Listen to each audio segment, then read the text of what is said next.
रहीम फिर से एक बार मीडिया के तमाम दोस्तों का शुक्रिया जो इस केस से जुड़े हुए हैं, वालदैन की आवाज़ बने हुए हैं, हक़ाइक़ के ऊपर से जो है वो पर्दा हटा के उनको अयां कर रहे हैं। आज ऑनरेबल सिंध हाई कोर्ट में हमारी समाअत थी। आपको पता है कि हफ्ज़ बेजा की हमने एक दरख्वास्त दाखिल की हुई थी और उस दरख्वास्त के हवाले से जब पिछली बार समाअत हुई थी तो मामले के हक़ाइक़ और फैक्ट्स कुछ और थे, और जब तारीख़ आज पढ़ी तो उस दौरान बीच में 2 से 3 चीज़ें हुई जो हमने अदालत के सामने रखी।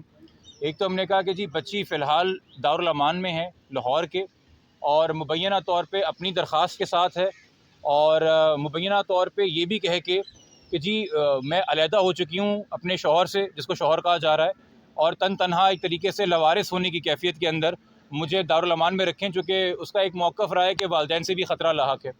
मगर मकसद सिर्फ ये बुनियादी बात बताने का अदालत को था कि इस वक्त जो एक फ़ाइनेंशियल अपकीप होती है किसी बच्चे की, वेलफेयर होती है फ़िज़िकल, मेंटल, हेल्थ वाइज, कपड़ा, खाना, दवाई, ये कोई ख़याल करने वाला नहीं है।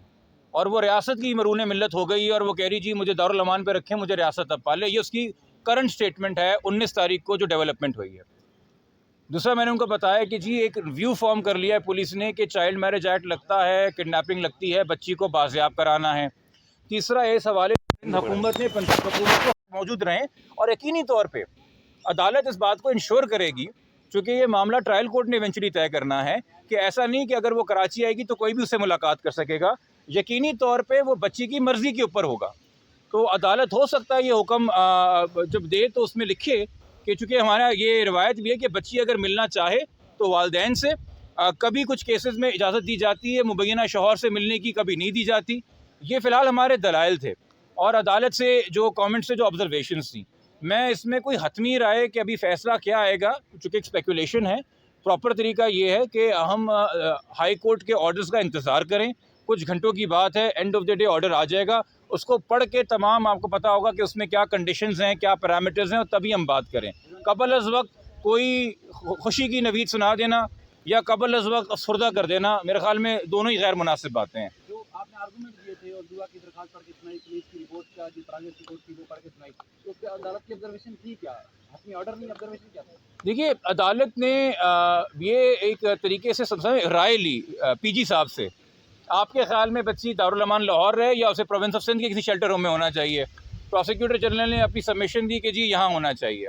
उन्होंने एडवोकेट जनरल के दफ्तर से पूछा, उन्होंने कहा जी यहाँ होना चाहिए। उन्होंने आईओ से पूछा, जो कि साबका आईओ है, मगर अब चूँकि नया आईओ आया नहीं है तो वो कस्टोडियन एक तरीके से फ़ाइल का है, और ये मेरे नहीं, ये तो क्या कहते हैं, मरकज़ी मुल्ज़िम के वकील के दलाइल थे कल कि जी ये करंटली कस्टोडियन है। तो मैंने उन्हीं को कहा, मैंने कहा जी कस्टोडियन है, तो उन्होंने कहा भाई तफ्तीश के लिए चाहिए, तो उसने भी कहा कि हाँ जी बच्ची हमें यहाँ पे चाहिए, उसने स्टेटमेंट दिया। तो अदालत ने ये व्यू फॉर्म किया, बट अगेन फ़ैसला क्या है अदालत का? क्योंकि अदालत ने कोर्ट में फ़ैसला नहीं सुनाया है, अदालत ने कहा है during the course of the day. मगर जो मेरे ख़्याल में एक व्यू फॉर्म है, और जो एतराज़ था मुल्ज़िम के वकील को, एक तो उन्होंने पहले एतराज़ किया कि ये चल रही है हफ्ज़े बेजा की कार्रवाई, वो कह रहे हैं जी मेरे बैंक अकाउंट्स फ्रीज़ हुए हैं जिसका इस केस से कोई लेना देना नहीं था। उसमें जब अदालत ने कहा कि ठीक है भाई, अगर कोई बैंक अकाउंट फ्रीज़ हुआ है हमें लिख के दे दीजिए, हम इसके ऊपर कर लेते हैं कार्रवाई, अगर आप कह ही रहे हैं तो उन्होंने कहा नहीं जी ज़हीर के नहीं है, शब्बीर के बैंक अकाउंट्स हैं। तो अदालत ने पूछा, अब शब्बीर के तो वकील यहाँ पे है नहीं, आप तो ज़हीर के वकील हैं, तो जो बात कीजिए वो बात हकीकी है। दूसरा, उन्होंने एक बात की कि भाई अगर आप बच्ची को शेल्टर होम भेज देंगे तो कोई हमारे ख़िलाफ़ कोई व्यू ना फॉर्म हो जाए, प्रेजुडिस ना हो जाए। देखिए, जब बच्ची को पहली बार भी आज़ाद किया गया था, जिसके ऊपर बड़ी तनकीद की गई हाई कोर्ट पे, उसमें भी आप नोट करें हाई कोर्ट ने लिखा है कि जो एफआईआर के मामलात हैं, जो फैमिली कोर्ट के मामलात हैं, उस पर हमारा फ़ैसला जो है वो हावी नहीं होगा। वो वहाँ पे पटिशनर जाए, अपने मामलात खुद परसू करे, हम यहाँ पे वैलिडिटी ऑफ निकाह पे कोई बात नहीं करेंगे। ये अदालत अपने ज़िम्मेदारियाँ जानती है। तो आज का यकीनी तौर पर जो फ़ैसला होगा वो मेरिट्स के ऊपर हतमी राय नहीं होगी, मगर हाँ, बच्ची की कस्टडी कहाँ रहे, किधर मौजूद रहे, और जब यहाँ आएगी तो मेरी तवक्को है कि देखिए, ये आपने एक चीज़ नोट की कि आगे बढ़ के इनिशिएटिव लेके, जो कि एक ही पार्टी की हुकूमत वफाक और पंजाब में है, सलमान सूफ़ी साहब ने आगे बढ़ के ख़ुद मीडिया के पूछे बगैर ट्वीट करके अपना एक नीयत अनाउंस की कि बच्ची जो हमने चाइल्ड प्रोटेक्शन सेंटर शिफ्ट करना है। जब वो ख़ुद दारुल अमान चली गई तो उन्होंने कहा जी टाइट सिक्योरिटी के अंदर है, और सिंध अपनी चाइल्ड प्रोटेक्शन ब्यूरो टीम भेजे, अभी तक नहीं भेजी। सवाल है ना, सिंध हुकूमत क्या कर रही है, सो रही है। अब अगर बच्ची यहाँ आती है, अब हाई कोर्ट के ऑर्डर पे आ रही है, उन्होंने अगर नहीं भेजी तो कम से कम हम एक्सपेक्ट करते हैं इतनी होशमंदी, इतनी दानिशमंदी, इतनी बुर्दबारी और इतनी अक्ल समझ कि सिंध हुकूमत इस केस की हसासियत को समझते हुए proper adequate security, proper adequate facility देगी किसी गैर ज़रूरी इंसान को। और ख़ास तौर पे देखिए जी, आपके स्टाफ का कोई भी बंदा हो सकता है जिस पर आप नज़र ना रखें, जो करप्शन करके बच्ची को वहाँ उन चीज़ों से एक्सेस दे रहा है जो कि नहीं देने की होती हैं। तो ये बड़ी जिम्मेदारी दी रही है हाई कोर्ट सिंध हुकूमत को, और हमारी उम्मीद है कि सिंध हुकूमत जो है ये जिम्मेदारी पूरी तरीके से निभाएगी। और इस हवाले से मेरी आप लोगों से दरख्वास्त होगी कि जब एक बार बच्ची यहाँ पे आ जाए तो उसकी अपकीप और वेलफेयर के बारे में सिंध हुकूमत से भी आप लोग दरख्वास्त करें और उनसे भी पूछें कि उनकी क्या जिम्मेदारी और रोल बनता है। ज़हीर को सर पेश किया गया है, आज ज़हीर को पेश किया गया। से लोग एतराज़ कर रहे हैं, क्या वजह हो सकती है? देखिए, पेश किसी को नहीं किया गया है। एक इंसान किन्हीं भी हालात में, किन्हीं भी वजूहात के ऊपर एक बेल लेके आया है मुल्तान से, तो वो खुद आया है, वो बेल के ऊपर है।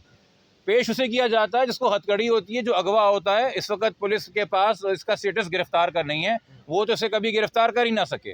खैर, बेल होने या ना होने से फ़र्क नहीं पड़ता। जब बेल नहीं भी थी तब भी उसको मरकज़ी मुल्ज़िम को गवाह बना के उसका 161 का बयान रिकॉर्ड कर रहे थे। तो पुलिस की जो कार्रवाई थी वो तो अदालत ने हुक्म फरमा दिया ना, आयु चेंज कर दिया। तो मैं क्या तबसरा दूंगा? तबसरा तो गुज़िश्ता रोज़ पुलिस ने पे जज साहब ने खुद दे दिया। सर, आज सिंध हुकूमत का जो बयानिया था उससे आप मुतमिन हैं? सिंध हुकूमत जिस तरीके से आज का केस यहाँ पे, वरना सिंध हुकूमत ऐसे बयान नहीं देती इस केस में, लेकिन आज यह है कि केस यहाँ पे तो बच्ची भी यहाँ पे लाया जाए। बहुत माकूल बात है और बिल्कुल मैं इस बयानी को सपोर्ट करता हूँ। मगर मैंने जो पहले जिस चीज़ से इशारा किया था वो है कि उस बयानी की ओनरशिप सिर्फ बच्ची को यहाँ पे लाना नहीं है, चूँकि वो हमारी क्लाइंट्स की, साइमा साहिबा की और काज़मी साहब की बच्ची है। माँ की आगोश से बेहतर कोई शेल्टर नहीं होती। आप उसे ऑल्टरनेट कर रहे हैं ना, ऑल्टरनेट कर रहे हैं, तो फिर सिंध हुकूमत को वो आगोश देनी होगी। सिर्फ बच्ची को यहाँ लाना नहीं होगा, वो केयर, वो नर्चरिंग, वो मैटरनल लव, वो सेंसिटाइज ट्रेंड लोग, चाइल्ड थेरेपिस्ट, साइकोलॉजिस्ट, कुछ भी बच्ची को मुहैया करने होंगे। और सिंध हुकूमत चाहे तो आगे बढ़ के कर सकती है, या इसको बस नॉर्मल रूटीन बना के। चूँकि मुझे फ़र्क नज़र आया वाज़े कि मुझे स्ट्रेटेजिक रिफॉर्म्स यूनिट्स जो पंजाब में और फेडरल में है वो मुझे हसास नज़र आए बच्चों के मामले से अपने मौक़िफ़ में। यहाँ ऐसा लगता है कि जी भेड़ चाल है। तो जब तक मैं अगेन कोई सियासी बात नहीं करना चाहता, बट ये सूबा VIP कल्चर की बहुत बड़ी मार है जी। ये आम आदमी की, आम इंसान की, एक मुतवसत तबके से ताल्लुक़ रखने वाली मासूम बच्ची है। इसको सिंध हुकूमत अपनी बच्ची समझ के प्यार दे, मोहब्बत दे, इसकी रखवाली करे जब तक ये केस चल रहा है। और जब तक हम फैमिली कोर्ट से जाके इस बच्ची की कस्टडी प्रॉपर तरीके से हासिल नहीं करते, जो हतमी इजाज़त पे फैसला होगा। टुकड़ी वाली सरकार के लिए तो कुछ कह दो, उसके खिलाफ कब कार्रवाई करेंगे? मुझे नहीं पता आप किसकी बात कर रही हैं। हाँ, तो क्या हो गया, वहाँ कैमरे यहाँ हो गए और ये वाले कैमरे यूँ बढ़ गए। हाँ, सर, थोड़ा सा शब्बीर का कोई और आपने बात हो गए डन हो थोड़ा सा गया। शब्बीर का स्टेटस बता दें। कल आपने उसको नामजद करवाया है। नहीं, मैंने नामजद नहीं कराया जी, वो नामजद शुरू से है अदालत के अंदर, और उसका स्टेटस तो मफरूर का इस वक्त, उसने तो कहीं से बेल अप्लाई नहीं की है। तमाम के तमाम लोग जो पहले से नामजद है, 33-35 लोग, वो तमाम मफरूर हैं, ठीक है।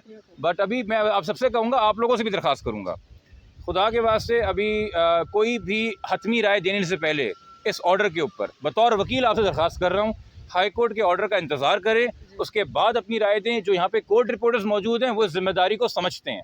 जो नए दोस्त यहाँ पे इस केस को फॉलो कर रहे हैं उनको मैं बता रहा हूँ, जब तक ऑर्डर तहरीर में ना आ जाए, उसको A to Z ना पढ़ लिया जाए, उस पर हतमी व्यू ना दिया जाए। बहुत शुक्रिया।